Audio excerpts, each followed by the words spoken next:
Hello there, my very good friends. On today's wrestling news, we're going to talk all about CM Punk's AEW future. Is he coming back? Is he done? Is he injured forever? Is he going to retire?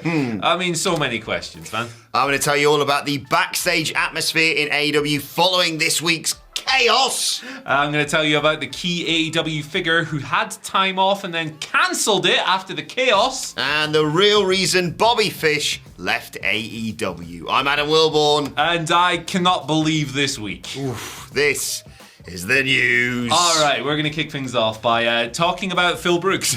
Understandable. Shockingly. There's some interesting stuff to go through, and we are going to editorialise it a bit once we've got through these talking points and once we've presented the facts to you. Injury, right? This came out a little bit too late for us to record yesterday morning, but 6 to 8 months he's going to be out. According to Dave Meltzer, Wrestling Observer Radio, he has indeed suffered a torn triceps that will require surgery. He might have already had the surgery, that's unclear, but to recover from this, he will need it. So, there you go. Whatever happens, Punk is very injured, no matter what else. Yes. Now, Pro Wrestling Torch's Wade Keller had some interesting stuff on the whole situation that you know all about. And if you don't know all about it, watch one of our videos from earlier in the week. There's loads of them. Yes. But I'm just going to read this passage from Keller. He was on the Pro Wrestling Torch audio show, indicating that it's far more likely that Punk is going to leave AEW and be done.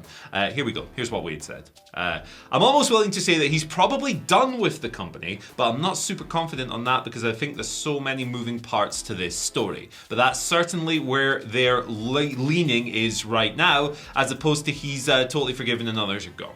I think it's more likely that Punk is gone for a variety of reasons. And I don't know if that includes insubordination in that Q&A, or if he just has to do with other aspects, or if it has to do with Punk just wanting out now. So, at the moment, Punk is suspended, along with Ace Steel, along with the Young Bucks, Kenny Omega, and everyone else who was in that room, including various backstage staff members. Larry the dog. Larry the dog. Suspended. I know, man. Terrible. You can't just be a dog anymore, man. It's rough.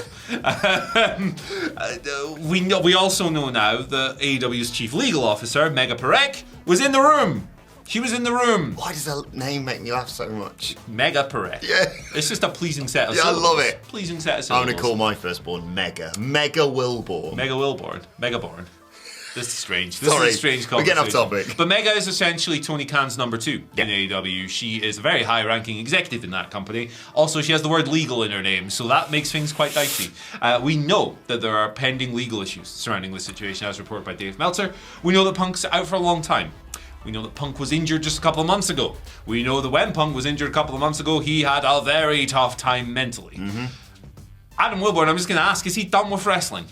Quite possibly, to be perfectly honest. Like you say, the phrase untenable seems to come to mind with all of this. Like, it's one thing, and not to compare the two, but it's one thing for Eddie Kingston and Sammy Guevara to get into it, because potentially you could just go, right, okay, let's just never have them interact on screen or in storyline or anything ever again. Maybe we could somehow work this out. It's the Young Bucks and Kenny Omega in all elite wrestling. Yeah. They're kind of an integral part with this. They are the identity of that company. Yeah, and I mean, it's just, I still think I'm going to wake up and it's going to be Saturday morning, and I'm going to be going, oh, what weekend we've got on our hands? Clash at the Castle, Worlds Collide, all that. Like, I can't imagine what it must have been like for you to come off that stream of the maddest weekend for us ever, arguably, and go, oh, just check if anything's gone down. This, normally, to be honest, bog standard press conference. They say it was really nice to face them. Here's some more people I'd like to face, etc., etc. And it's just been bonkers. Obviously, then that was the catalyst for the backstage fight. And I think one of the big things here is the legal side, along with everything else, as you mentioned, because this isn't just a spat backstage. No. This could get really out of hand. It's a third-party investigation ongoing. I think that any further action won't come until that's done, which could take a couple of weeks. So, hey, guess what? This story's going to keep on rolling. Yeah, it's been a really crazy week. I love when the job is super busy. So I've really I've had a good time. I'm not gonna lie, I've had a good time at covering all this stuff. I'm not feeling too great about what's going on, obviously, because this is very disruptive. And not good for the wrestling industry, I feel. So, hey, here we are, man. I only hope that some positive can come of this. Yes, and if it is the end of CM Punk in wrestling forever, potentially. It was a hell of a 1 year run. Don't be sad that it's over. I'm glad it's happened. An incredible year. Yeah, man. You're going to get a lot of people pretending that this year-long run wasn't good. No, at times it was absolutely great. So literally, as much as people love Hangman Page and Kenny Omega, Punk and MJF is my favourite feud in all of AEW history. Punk and MJF, the 2-week Eddie Kingston feud, sensational. The Derby match, there's so many great moments in there. So many great promos. The comeback itself, and obviously, people are complicated. People are inconsistent. People make mistakes. People fly off the handle and do things they later regret. So I'm not gonna sit here and go, this guy's an asshole, or this guy sucks, or this guy's right, or this guy's wrong. Fact is, the two stories that we've heard are so far apart, and they're so each side story paints that side in a positive light, which you expect. Yeah. So hey, look, I wasn't in the room. I'm not Mega. I wasn't there. I'm not Christopher Daniels. Still hoping for a positive resolution to all of this, but I don't think we're going to get one. Well, the big question following on from that, Andy, is what is the backstage atmosphere? What are the vibes like in AEW following this it's bonkers week? Mykonos in August vibes, I reckon. Well, according to Fightful, who've been once again just all over this fantastic stuff that they do. No crap, just sap. Sean Ross Sapp of Fightful. Backstage morale following this week's Dynamite is in a far better place than probably it was at the start of this week, let's say. There was the pre-show meeting you may have heard about ahead of Dynamite this week with Bryan Danielson, Jon Moxley and Chris Jericho set to lead things. Couldn't really ask for a better three, to be honest. Absolutely. Three of them, coolest heads backstage. Yeah. Very good. It's a weird sort of... What's the three-headed dog in Harry Potter called? Fluffy. It's a nice little weird combo. That dragon meme. It's Parthenos. But they're all cool, because I know... Parthenos? That's from Skyrim. No idea. Oh, dear. Anyway. I decided myself. There is a nerd. Comment, you knew that already. A comment from a source says about the situation, it is now out of sight, out of mind, and people apparently want to just get on with their jobs. And another performed that getting over the situation, making money for AEW, and highlighting fellow talents would be the best way to everyone involved to navigate this embarrassing storm. I think that's the best way of handling all this, to be honest. Yeah, definitely. I mean, that's a professional approach. Professional approach in situations like this would be to try and block out the noise, focus on the signal, and do your job. NMP, baby. NMP, there you go. Non-fat, in the words of Malcolm Tucker. I get Not my problem. The other one's got more F and a Jeff in. Exactly. So. And I hope that this wasn't too detrimental to the people in the locker room who are completely independent of this situation. I hope that Daniel Garcia had a really great week in his hometown winning the belt. I hope that the Butcher and the Blade had great weeks and the Bunny in their hometown. I hope that everyone had a good week. Yes. I just want people to be happy. I heard about this and I thought, right, but is Daddy Magic okay? That's the main thing here, guys. His pronunciation of toe-to-toe. Toe-to-toe! What a great man. Action Bronson. And Cool Hand Ange. Cool Hand Ange. R.I.P. Action Bronson. He's going to get his head caved in a Rampage. Hey, you guys should, this strong recommendation, even if you don't like rap music, right? Read Action Bronson's book. Or watch his TV show. F That's Delicious. Oh. Tremendous. His book, F It I'll Start Tomorrow, genuinely just a really good memoir. And if, like me, you're trying to lose some weight, very good stuff in there. No mumbo jumbo, straight to the point. Strong recommendation. It's also only about 150 pages long. So if me, you have the attention span of a shoe, there's a shoe. Good. Right, next news story. Sorry, I really liked him around until he put his hands on Daddy Magic. So. Yeah, there you go. Toe-to-toe! Key AEW figure cancels time off following All Out Mayhem. Who could this be? It's Jon Moxley, wasn't it? Of course. So this is according to Fightful Select as well. It's actually part of that same report talking about how, everyone came out of that meeting feeling positive. Jon Moxley, so Fightful learned on Sunday, the day of the pay-per-view, that... Why did I say that? That Jon Moxley someone was due to take time off, top AEW star. It was later confirmed that this was Jon Moxley. But obviously... They kind of need Jon Moxley now, so he's back at work. He's seemingly cancelled his time off for the time being. He was one of the leading voices in that backstage meeting, and as we all know, he is in the the Grand Slam Tournament of Champions. Yes. He enters that in the second round, facing the winner of Sammy Guevara versus Darby Allin, which takes place on Rampage. Spoilers are out there, but we're not gonna ruin it out of nowhere for you. Well, we are going to preview it on the Rampage Preview podcast, wherever you get your podcast from. I love that one. that's the score. So AEW was hopefully going to have Moxley back by the 18th of October. That's the day after my birthday, by the way. It's also the day that they are in Cincinnati, Ohio for John. That's John's hometown. So that would make sense. Yeah. Another hometown coming thing for a very good man. But it looks like John's going to be around at least for the next few weeks. Look, if I'm TK, I'm booking John Moxley and Bryan Danielson in that final. Yep. And I'm glad he's here because that promo this week was legitimately an all-timer.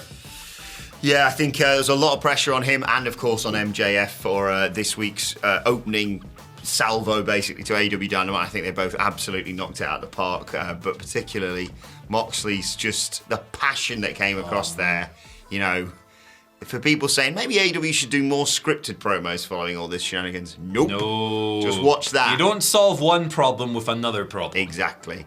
Yeah, I think you're right. I think maybe have him get to the... I'd put the title on Danielson, to be perfectly honest. I think that's a general consensus. So Moxley can maybe lose that. And maybe then he takes his time off. Yeah. But yeah, he does feel pretty essential to AEW right now. I tell you what, man. Like, this is maybe not going to be a popular choice amongst the viewership, because it would mean Bryan Danielson losing to this man again, and it would mean this man beating Jon Moxley potentially. But round 2 of Le Champion would be a lot of fun. That would be a lot of fun, wouldn't it? Especially with MJF, they'd make a real song and dance about the world title. Hey, they might even go to dinner. Hey, as if the internet needs to be more pissed off. Remember how divisive La Dinner Debonair was? And I was like, it's just a bit of fun, guys. Oh, mate. And like, I was reminiscing over a little bit of the bubbly over the weekend. A little guy in there. A little guy, tiny little guy.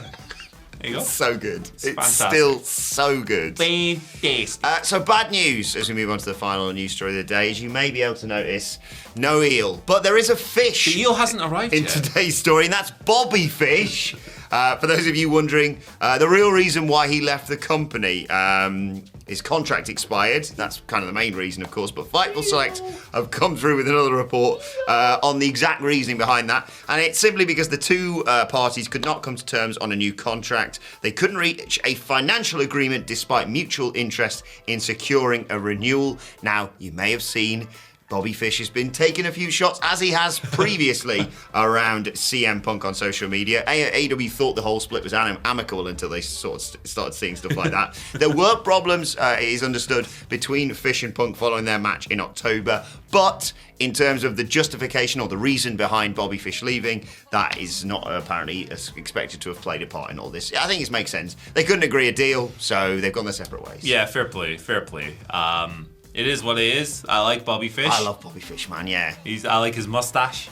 Credit to AEW for sort of re-energizing my interest in him as well. Yeah, exactly. Because like his latter stages of this WWE run, when he came back from the horrible injury, he didn't quite look like his old self. He looked a bit thrashed, I think is the term. And then we were like, I'm not sure about that for AEW. And then he came in and we were like, oh no, change plan, he's mint again. So yeah, the big shame of all of this is that it means that all that undisputed elite versus the elite stuff was for nothing. Yep. Which really is bad, obviously, but you couldn't have seen this. And he beat up the Young Bucks and then just disappeared. Yeah, exactly. Like they turned on him and then he was just not on TV anymore. So really weird situation, but I don't think that should necessarily be a reason to go, yeah, we will add a 0 to this contract or whatever the situation was. So look, I don't think Bobby Fish is going to be struggling for work. I think it's a shame whenever someone leaves a position, absolutely, but this is not the same as someone just being fired or whatever, obviously. This is not the same as them just cutting someone. They couldn't reach an agreement. I think, predicting Bobby Fish, I think he'll go back to WWE. I think he'll be a player coach.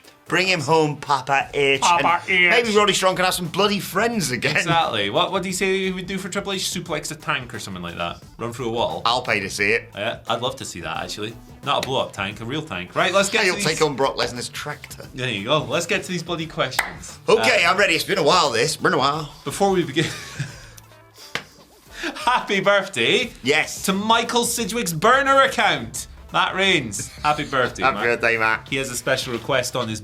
it's my birthday. That's another don't hug me, I'm scared. Matt Reigns would... Well, here he goes.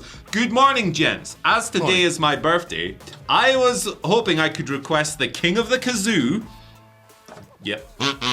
There we go. Oh, Sorry, Phil. I was blowing that the wrong way when I tried to use it. I didn't know you blew in the big short bit. end. I was going the other way. I think anyway. I don't know, man. I don't know, but there's a swear for you, Phil. Very sorry. He's going to put in a clip of me like doing a dance or something.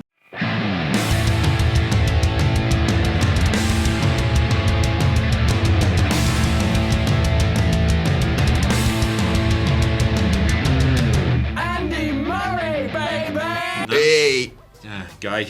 God damn it, Phil. I was hoping I could request the King of the Kazoo answering all questions in the Stax voice. Right, okay. It's my new favourite for sure. Cheers, brothers. So, just for those who are unaware, you got Tony D in NXT 2.0, and then you used to have two sidekicks. Obviously, Two Dimes became Cole Carter, who was on AEW, and then you got Stax, who's helping out in What You Saying, boss. Hit me with the next questions. Hit me with the next questions. I'm ready, Andy. This isn't going to get annoying at all. Nope. The Boogeyman, Oogie Boogeyman, not the Boogeyman. Okay. Okay. Friend of the channel here Indeed. asks, Fiend of the channel, that's what we're going with now, isn't it? Fiend of the channel.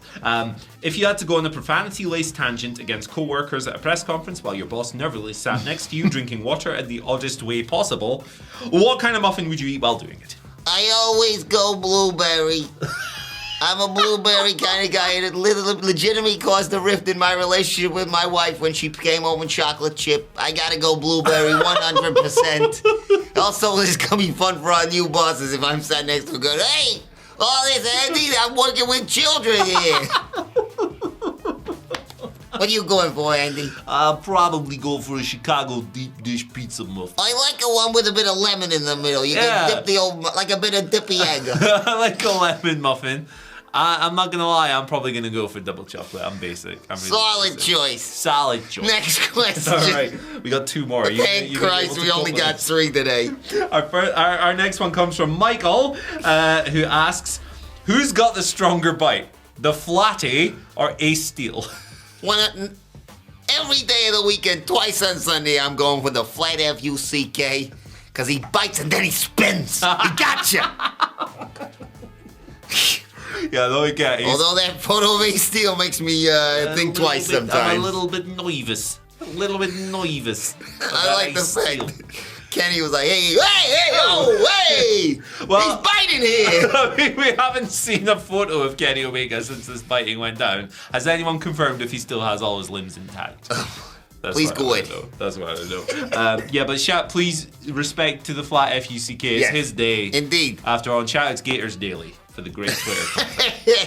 Final question comes from Dylan Etante. Dylan! No! My guy. Sure, you got a great point, Sting. Says, should we all be taking Danhausen more seriously? Oh, very nice, very evil. After all, he cursed that CM chat back in May. And here we are. And if you look at the timeline of things that have happened since May, he wins the belt. He has to vacate the belt because he's injured. He's out for several months. He becomes miserable. He comes back. He gets squashed. He wins the belt again. He gets injured. He has a fight with everyone who's important in the company. Maybe that Danhausen curse is for real, for real. Especially because he was like, oh, don't worry. You can use my boots, but I will require a sacrifice. Is Alex Abrahantes cock-coist now after what happened on Dynamite? Just asking for a friend, huh? Oh, very nice, very evil. I think this video is cursed, mate. And finally... You've got to read in a Danhausen voice. Oh. Matt Reigns. And finally... And finally here. Is... Danhausen. I can't really do it without sounding very nice. I can do a pretty good Danhausen. The and finally is the news that I saw it on the front page of Reddit Squared Circle, and it's been responded to by Max Caster and Anthony Bowens. Yo, listen. For those of you campaigning for foam fingers for the Acclaimed, they said that Max Caster said they're way ahead of us, and Anthony Bowens quote tweeted that with, "We hear you people. We are working on it." Can we get one for the office? Get this out of here! I can't wait. Can we get those for the office? First in line, 100%. Everybody who hasn't been turned off by our voices, annoy Anthony Bowens today. Yes. Annoy Anthony Bowens. You know how normally in movies they Tag have him. like the little... I'm not sure if we've even got one in the studio, actually. The little clapper, the little, scene 3, take 5. Yeah. We should do that for the editor knows when the news starts. That's a great idea. Scissor and then the news starts. So tag Bowens today, annoy him, tell him the boys want Tell him he's mint as well. Tell him he's awesome, tell him we love, everybody loves the Acclaimed, obviously, but tell him we love the Acclaimed, and we want to do some scissoring live on camera. It's been a funny old week, this, hasn't it? Yeah, hasn't it? Let us know your thoughts in the comments if you want. Like, share, subscribe to WhatCulture Wrestling wherever you get your podcasts from for daily wrestling podcasts, previews of SmackDown, Rampage, and WrestleCulture with the hashtag Bloody Good Quiz. Me and Andy and Phil later. Because, Oh God, WrestleCulture is going to be something else. oh, it's going to be wild. Larry the dog. Key Yeah, topic. special guest Larry the dog. And Sticks or whatever this guy is. Sticks at WhatCulture WWE for all of us, of course. You can follow Andy Murray on Twitter at Andy H Murray. The H stands for yes, very nice. you can follow me at Adam Wilborn. Follow us all at WhatCulture WWE. And if you want to know more maybe about the background that led to this huge incident in AEW, why not check out Becoming All Elite, The Rise of AEW, the brilliant book by Michael Sidgwick. Well, I will read that book. I sense a second edition of something else is probably coming away in the next 6 months. We're going to do a cursed edition with a foreword by Danhausen. Oh, very nice, very evil. Thanks for watching. We'll see you on Monday. My Danhausen voice is quite crap. We swore twice.